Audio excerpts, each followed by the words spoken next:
Enfin, je dirais enfin, nous venons de signer la charte d'engagement pour des relations commerciales plus fluides et pour une juste répartition de la valeur.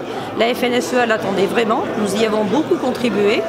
Suite au débat des États généraux, suite au discours du président de la République qui a annoncé une loi pour le premier semestre de l'année prochaine, il y avait un vide, un no man's land entre maintenant et le premier trimestre 2018 pour les relations commerciales qui ont démarré et dont on sait qu'elles sont sous pression.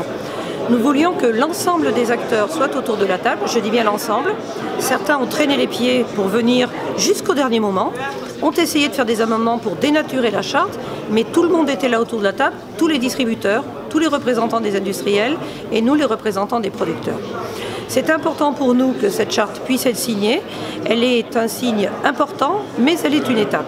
La loi doit être esquissée très vite par le gouvernement.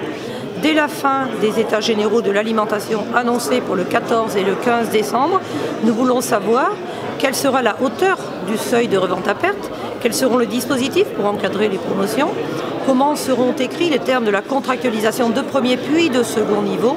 C'est très important. Nous travaillons d'arrache-pied dans les travaux des contrats de filière autour des interprofessions pour tracer les voies stratégiques pour l'ensemble des productions d'ici les 5 années qui viennent, un volet économique et un volet qualitatif. Et la FNSEA ce matin a pris un engagement très fort avec un contrat de solution pour une trajectoire de progrès dans la protection des plantes.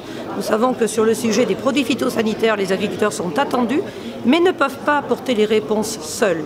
Voilà pourquoi nous avons associé 30 partenaires de l'amont de l'agriculture, les semenciers, les produits phytosanitaires, la génétique, la recherche, la robotique, les équipements, la recherche de façon très importante aussi, pour ensemble avoir des solutions.